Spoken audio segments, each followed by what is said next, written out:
Dholavira kite ફેસ્ટિવલમાં આવેલા પ્રવાસીઓએ પોતાના અનુભવો વર્ણવતા જણાવ્યું કે આ સ્થળે પ્રથમવાર આયોજન કરવામાં આવ્યું છે, જ્યાં પતંગ ઉડાડવાની ખૂબ મજા આવી।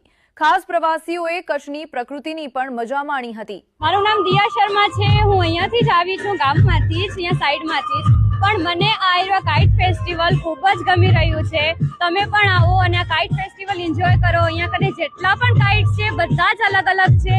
અને તમે જે અમદાવાદ જાઓ છો, અમદાવાદ પણ સરસ છે, પણ ધોળાવીરા માઇન્ડ બ્લોઈંગ છે ગાઈસ। તમે ધોળાવીરામાં આવો અને આ કાઇટ ફેસ્ટિવલ એન્જોય કરો। મારું નામ માનસી ગોસ્વામી છે।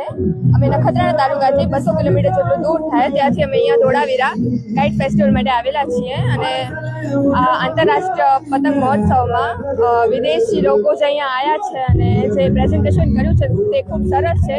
તો દેશના બધા લોકોને આવવું જોઈએ અને આ બધું એન્જોય કરવું જોઈએ। મારું નામ સોલંકી પ્રિન્સી છે। અમે અહીંયા ભુજ કચ્છથી આવીએ છીએ ધોળાવીરામાં કાઇટ ફેસ્ટિવલમાં। આ કાઇટ ફેસ્ટિવલમાં વિવિધ